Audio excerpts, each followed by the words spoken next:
Welcome to the Kawartha Small Business Podcast, where we believe the Kawarthas can be the most thriving region in Canada for small business. I'm Brian Rump from Profit Coach. And I'm Matt Garrity from Matty G Digital. And before we get started, head over to kawarthasmallbusinesspodcast.ca/checklist and download Matt and Brian's checklist, marketing checklist for Kawartha Small Business. All right, Matt, today we are going to have an interview with Martin Dasco. And we're going to be talking about tourism. So Martin actually, and he'll give his introduction, is a personal finance guy on Twitter. Seemingly very bro, not super bro when you actually sort of get to know him, which I think is really cool. He is a hustler in the right way, I think is how I described it in the interview. Is the author of several books. So he has available on Amazon. We will link to them. One's called Failure to Launch, about following through on your goals.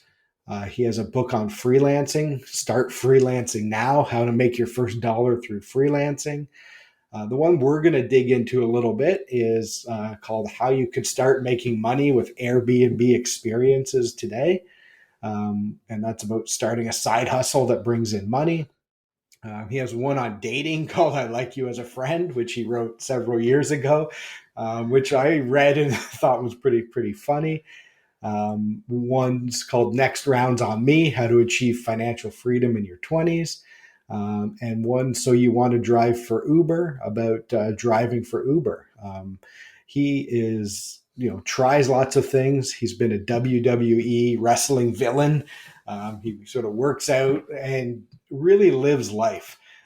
So we had a really great conversation about sort of tourism and Airbnb experiences.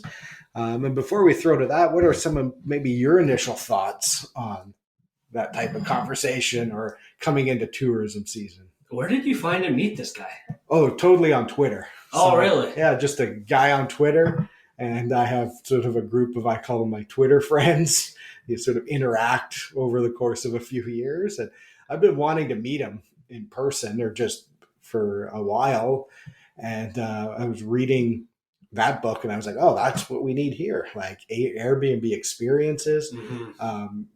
He talks a bit about sort of how he learned about Airbnb experiences, and really anyone can do it. You have to apply, but the barriers are low. People like to do stuff, so it doesn't have to be a crazy advanced idea. It doesn't have to be a well polished business. You can do it as a side hustle. Small businesses can do it as well. We're in the Kawarthas entering tourism season. Things are going to get busy. People are having guests up. There's going to be more people, more volume.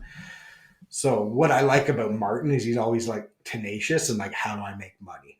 And he loves having fun. So it's like, how do I make money? How do I also have fun? And he has an Airbnb experience that has been closed since COVID, where he just drinks coffee in Toronto. So he's like, how do I get paid to drink coffee? So he has a coffee tour where they go around to different coffee shops, and it sells out like every week or the time he does it. And I think I love that. I go to a city, I want to drink awesome coffee. I don't know where to go. So like pay to have someone take you around. And I just think with Kawarthas and tourism, like probably every business has something they could do that's an experience for people. And it's a way to market. Airbnb, when you book, they will send you emails about stuff to do while you're there because they want you to come back and book again. So you're getting like basically free marketing. It's part of their cut. So what is it that you want showing up in someone's email when they're about to book a cottage for a week or for a weekend? It's a no-brainer. I'm hard pressed to think of a business that wouldn't have some sort of experience that they could offer. And I'm going to fight like heck when I get back to my desk not to just jump onto Airbnb and apply right away because I've got a busy day. But I'm fascinated by this. Like we could run so much stuff through each of our businesses. Yeah. And just in general, like, yeah, I just want to meet more small business owners. Why can't we have like a coffee tour or a noshing tour up Lindsay downtown or whatever. This Oh is yeah, great. yeah. Like that's like the coffee tour, or the like eating tour, like the farmers markets, Yeah. touring people around. There's lots of things to consider. Yeah, without further ado, we'll throw it over to my interview with Martin Dasco, and we'll see you on the other side. All right, it's Brian interviewing, sitting down with Martin Dasco, author, entrepreneur, former wrestler, freelance writer, and someone I met over Twitter who I think hustles in the proper way. And we are going to talk a little bit about one of his books, which is making money on Airbnb experiences. So, Martin, first off, tell us a bit about yourself, and if I missed anything in the intro that's important. No, you're very kind in the intro. Thanks for having me. I've been blogging about personal finance since 2008. I was a university student at Ryerson here, and I wanted to start a personal finance website because the websites were like in back then. This is before like everyone was an influencer or there's so many different apps. So I started a website and I started talking about personal finance and making money, and I've stuck with it. I've gone into freelance writing. I've tested everything out from pro wrestling to driving for Uber to now my newest venture is getting paid to drink coffee with Airbnb experiences, which we can hopefully dig into today. Oh, I love that. And what's the name of the website for the audience? Studenomics.com. Yeah, studenomics.com, or sometimes I pronounce it Studenomics. Yeah, I thought it was clever back then. Like the economics were cool. Like this, this is 14 years ago. It's like now it's not so cool, but whatever. I think it's still cool, and I think you got some pretty great content. You have several books out from that I think are helpful. I know there's the I like you as a friend. Yeah. To avoid the friend zone. I think that would have I read that to prep for this interview, and that would have changed my life if I would have read that in my younger years. So definitely check it out. And that's the funny thing about documenting throughout your 20s. Like your interests change. Like sometimes someone will find me and they're like, oh, I read your article about pre-drinking. I'm like, man, I wrote that like 14 years ago. I'm in my mid-30s. Yeah. And it's just funny because like the content's out there. So if you're publishing content, keep that in mind. I've had to delete so many articles because I'm like, this doesn't even feel like me. Like I'm a different person.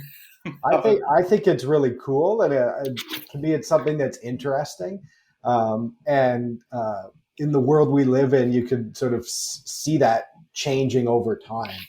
And to loop that into business and small business, I think you've done different things, you've tried things. It sort of goes back to like things just change, right? So sometimes you try something, it's awesome for a while, then you try something else. And I love that tenacity. And I also love that you like to seize life. So you've spent some time in traveling in Mexico, and you travel and try different things. And I think that, in the Kawarthas, we live in like one of the best places in the world. So there's like lots of cool stuff to try and do. I agree. I just never wanted to be the kind of person that lived off the past or just talk about their past accolades. And I believe in adapting and pivoting. And there's like obviously there's times where you didn't have to do that, but in the last 2 years have shown us that you have to adapt and pivot and do whatever it takes. Like the world is shut down, so we have to get really creative. So now even more so, it's almost like mandatory that you pivot and you learn how to adapt and try new things and experiment. And a lot of it's not going to work out, but I mean, when it does work out, everyone's quick to praise you, right?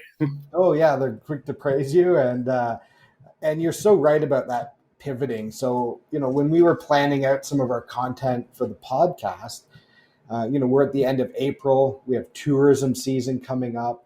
Most businesses, whether they're directly linked to tourists or not, in the Kawarthas are seasonal.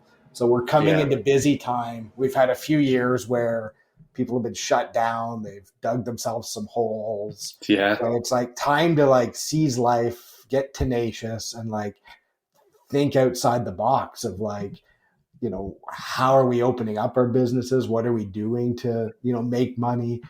We have an influx of tourism. We've always been the sort of cottage country. Of course. But now that it's harder to go international, like to me, like last summer was awesome here. There was just like so many people. And whenever there's so many people around, to me, that means opportunity. I agree, and I think of course it was a tough time for many people. But the best part about the last 2 years was that it forced us in Ontario to explore Ontario. And I'll be honest, like Ontario is so big, there's so much to see. I've done so little. I realized, like I've always left Ontario, because it's so cold in the winter. You travel, you might go to Mexico. And the last 2 summers, I realized there's so much to do, like from like lavender farms to like even something like Prince Edward County. I never went there until like 2 years ago, right? Oh, yeah. And it's like, wow, wine tasting. This is pretty fun. You get a little bicycle and you cruise around. And I think a lot of opportunities are going to be available this summer. Like I remember I made a video in 2019 talking about the Roaring Twenties, and they didn't hit, but I think they're going to finally hit. The Roaring Twenties are going to finally come this summer. Oh yeah, I think they're definitely on their way, and we want to think about how do we make money from that. So you literally wrote a book that just launched right before the pandemic. Talk about terrible timing. Airbnb experiences specifically, but yeah, tell us about your experience with that and sort of your top tips. Yeah, so Airbnb experience is pretty much any activity, like literally any activity. And this sounds silly, but it's true. It could be anything. So like whenever you go on Airbnb, like you'll see like units, like you'll see things to do. Like you've seen that, right? Yeah. Yeah, so Airbnb experience is one of those things to do. What I didn't realize is that anybody can offer a thing to do. And I learned this the hard way, I guess. I was in Costa Rica and I was there with my girlfriend, and we got an email about like things I should do. So one of them was like a scenic site tour. So I'm like, this looks interesting. So I signed up for it, and then I go to the meeting point, and I'm waiting for like an Airbnb bus or something. Oh, yeah. I'm thinking it's gonna be serious. And so like kid shows up. He's like 19 years old. I'm like, hey. I'm like, yeah, hey. He's like, I'm your tour guide. And this scenic tour, I felt so lazy and so dumb. It was literally, it's like you've been to Toronto, right? Oh yeah. It's like me taking you to Lake Ontario. It was like a popular tourist site. It's like taking you to Trinity Bellwoods Park and giving you a tour. It's like, okay, it was kind of awkward. Like everyone there is just hanging out. It's like it was a cool view, but like there's a big sign that says, "Here's this cool view." And here we are. We signed up for it, and we have a tour guide. It was so embarrassing. Like I'm like, what? How did this happen? So I asked him about it. Then he told me it was an Airbnb experience and how he just applied. I'm like, that's wild. Like I can offer an experience. Like I live in a big city, like Toronto. There's so much to do. So when I got back, I decided to apply. And I'm like, what can I do that's easy, quick, and cool? So I signed up for a coffee. I applied for a coffee crawl. So the basic premise of my coffee crawl is you just drink coffee on Queen. It's called the Queen West Coffee Crawl. I love that idea. And is it going again? It's going to be going soon, so we'll get there. But so I realize there's so many cool coffee shops in Toronto, and like most people when they go to a big city, it's overwhelming, right? It's information overload, so you just get lazy and get a Tim Hortons. There's a Tim Hortons like on every block. But then you see photos, you're like, oh, I should have gone here. You missed out so many different things. So I decided to show people cool coffee shops on Queen West. There's a Ethiopian coffee shop, so we roast our own beans there. And you have I give them the history of coffee, and then we go to an Armenian coffee shop where you drink like a Turkish coffee made on sand, and then we go to a different coffee shop in Trinity Bellwoods. So we have just different kinds of coffee, and that's the experience. You pretty much get a taste of the world while in Toronto. And then I was lucky because I applied, I got approved, and it kind of took off for the year and a half that we were allowed to do things. And yeah, and then I wrote a book about it. The book's just called how to profit from Airbnb experiences, and I show people how to start their own experience, which could be any activity. Yeah, I love that so much, and I love that you do it and then write the book about it and try it out. And specifically, the coffee tour. Like, I want to come do that. I love different coffee. I used to think I hated coffee, but I hate bad coffee, but I love like unique coffees. And yeah, I go to a city, like I don't want to go to Tim Hortons. Like I want to like explore, but when you don't know where to go, it's like maybe there's something like the next block over, Epic, that you didn't even know existed. So to have a local person be able to do that, I think is awesome. And that's what people are paying for. Right? They're paying for that local expertise. And when you travel, you typically don't have much time, right? You're there for like maybe a weekend, a few days, a week max, right? Yeah. So like these experiences allow a local to immerse these tourists in their culture and their one thing I learned was that people wanted to know like things to do and like kind of like history and like just cool tidbits. 'Cause the first few times I didn't really have any stories. I was just like, like whatever. We were walking, it was kind of awkward. So then I Yeah. realized I need some stories. I looked up like the history of Queen West, like I looked up things to do. So people would like they would start the day off with me. We drank coffee, they got buzzed, and then I would tell them where to eat or where to go next. And I ended up just kind of turning into like a whole like experience for them because now they know like what the rest of their day could look like.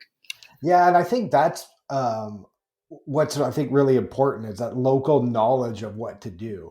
And we see that in the Kawarthas, like great place to live. People come here for the outdoor lifestyle. But if you just show up and you're at a Airbnb cottage and you're like, oh, I hear there's lots to do, but like, how do I do it? Yeah. Or things like I like going hiking, but like there's not really a definitive map of like where to park, where to hike. And sometimes it's like, oh, you pull off to the side of the road at this spot and you look for the trail.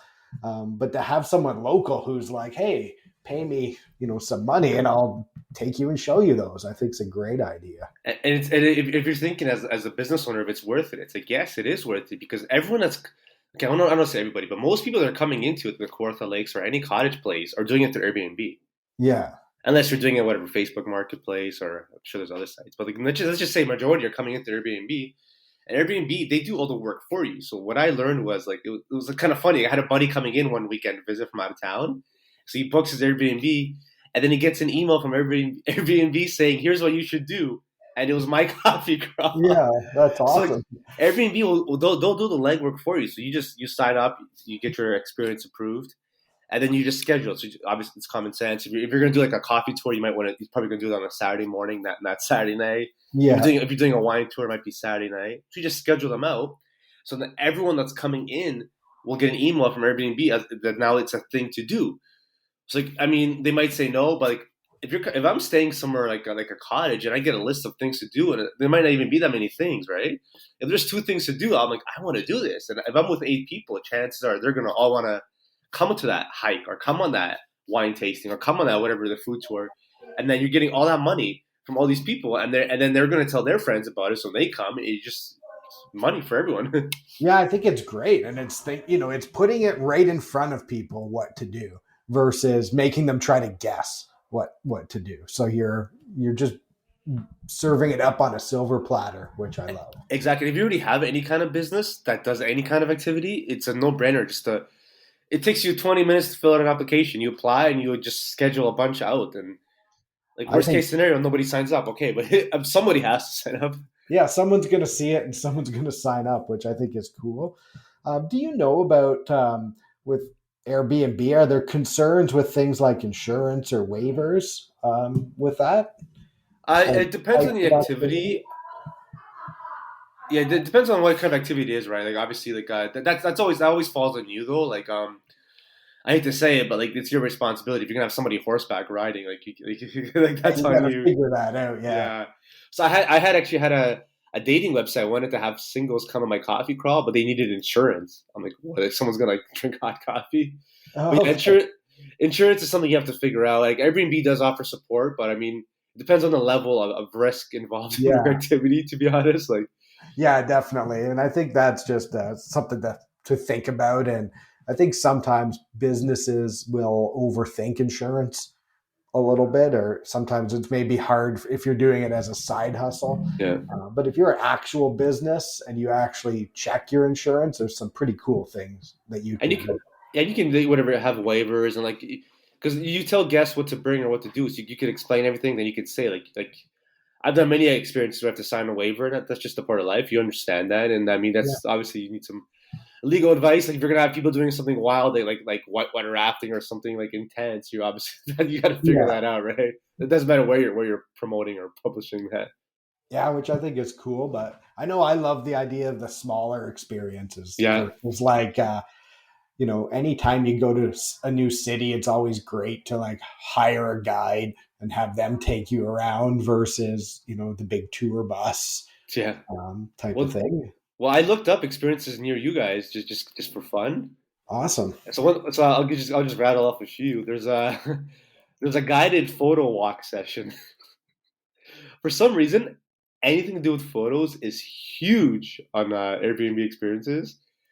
So this one's in Yeah. Lakefield, and she charges, or I don't know, I don't know who it is, but they charge $60 a person, and they'll just Wow. walk around with you for an hour and a half and give you, I guess, the history, show you some cool spots, the history of Lakefield, and they'll get you photos.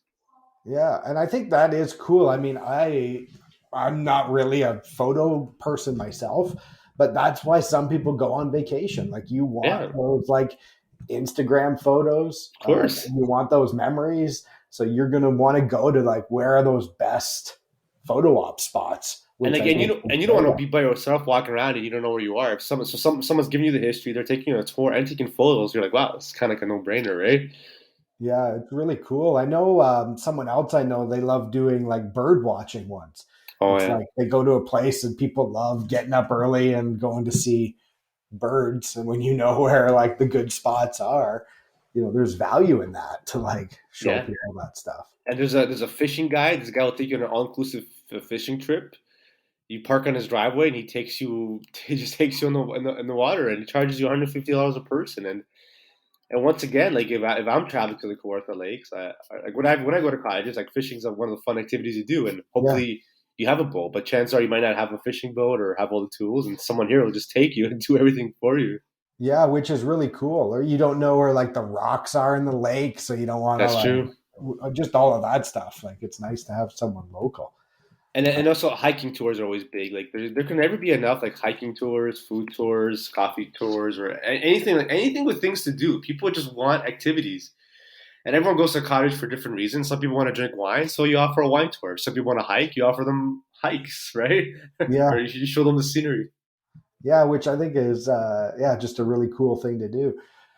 If you were coming to the Kawarthas, any like types of experiences that we haven't talked about that you would be looking for? I'm torn. I like to do activities, but I also like to obviously enjoy like food and stuff. So I would probably do like maybe like a cool food tour. If there's like a hidden gems, like showing people around. And the beauty is you don't have to have anything to offer. You could just take people around. So you Yeah, could just like you can contact 3 restaurants, be like, hey, I'm doing this business. I'm bringing people in. Can I just prepay? Hopefully you get a deal. I can bring you 10 people. Give us like a sample platter or whatever. You negotiate a deal with all these places, and then you bring people.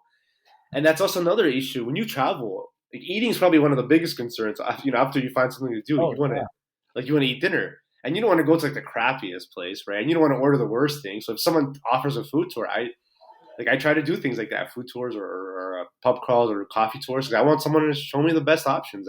I've limited time. I need to eat, and I'll pay maybe a few extra dollars, and if someone shows me around. oh yeah. I think that's like food tours is sort of on my list going forward of like stuff to look for. Just because it is just neat to see all the different places that exist, and you want to find those hidden gems.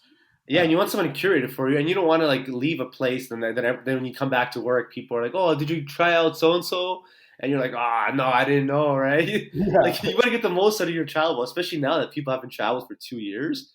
They want to like maximize their like what their value or their happiness, whatever you want to Oh call it. yeah.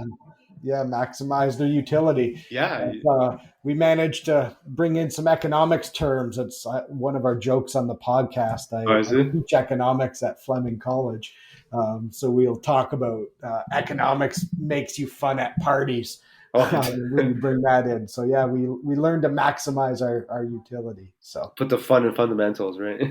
yeah, just the little things that everyone should know. So you can maximize your whole time when you're traveling, and you'll want to go back there once you know where all the hidden spots are. And you tell people about it, and if you get photos, you're going to post about it, and then people are going to hear about it, and just kind of, of course, the first few weeks you might get crickets, but once you get a few customers coming in, you get the photos, you build up maybe an Instagram page, maybe you build up a Facebook, maybe you're just, I guess those are your best options, but then Yeah, you start promoting it, and then people find out about it. And if you can't even think of anything, just look up experiences near you and see what's missing. yeah, Like I've looked like in Canada, there's not that many experiences for some reason. There's more like some American cities. You type in like New York, there's like 1,000 food tours, coffee tours, photo tours. In Canada, there's not so many. So if you see what's missing and you just try to add in whatever you would like to do or what you would like to see or what. Like just pretend you have a friend coming into town and be like they say I want to have a really good time at the Kawartha Lakes. So just pretend, okay, Yeah. cool. How can I make this trip really awesome for them, and then make that your experience?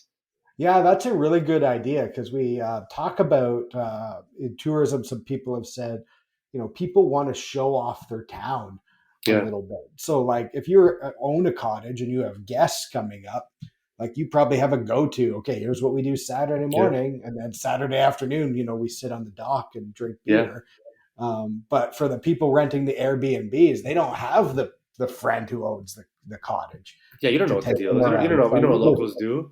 yeah, take them to the farmers market and Yeah, all the things that are there to do, so they can have that experience of the guided tour, which is great. and So every town is unique and has its own unique things to do, right? So whatever, like I couldn't even answer this. Some people ask me what's the best experience. I'm like, I don't know. Like, what do you do? Like, what do people do for fun? yeah, What's the best thing to do where you live? And then you turn that into an experience to tourists because then they're gonna want to do it. They don't want to do the worst thing. They want to do the best thing when they visit. yeah, and it's funny. I live in Fenland Falls, and we talk about Fenland Falls a lot. And there's falls there, but one of the most common question is where's the falls? Because the road kind of goes right over it, Yeah, so they're easy to miss. And I actually lived there for a while and had never went down to the park where yeah. you could actually view them. So like there's sort of different zones in the small town, and just taking someone around there would be a great And of course, and experience. if I'm traveling, I don't want to be stuck like trying to figure out what the roads are, what the situation is. If you can offer, like, let's just say you pick them up, even if you have a van, Yeah, be like, I'll pick you up Saturday morning. I'll take you to the falls. Like I would do that. Like you're doing all the work for me. I don't want to like have to figure this out. Like, you're lazy when you travel. You're not there to like be a professional tour guide. You're there to enjoy your trips. If someone can make my trip better, why not? yeah, which is awesome. So yeah, that's great. I think moral of the story for our small businesses listening is you know uh, figure out what experience you can offer. And if you're listening to this and thinking, hey, I want to be an entrepreneur and make money, you know sign up for an experience and see how it goes. Yeah, And I agree. And worst case scenario, like you apply, you host a few, you see it's not for you. Okay. Like for me, I just applied and I waited and I kept on doing them. I got to the point where I had sellouts. I had 10 people a session. And to answer your question, I do plan on bringing it back this summer, but like I had to stop because like obviously like the oh yeah, pandemic and Toronto just had so many lockdowns and rules, so it's kind of like tricky to do anything inside. But if you're at a cottage, you could probably do like all outdoor activities, and that could just obviously no limits on outdoor activities. yeah, which is really cool. So lots of opportunity there.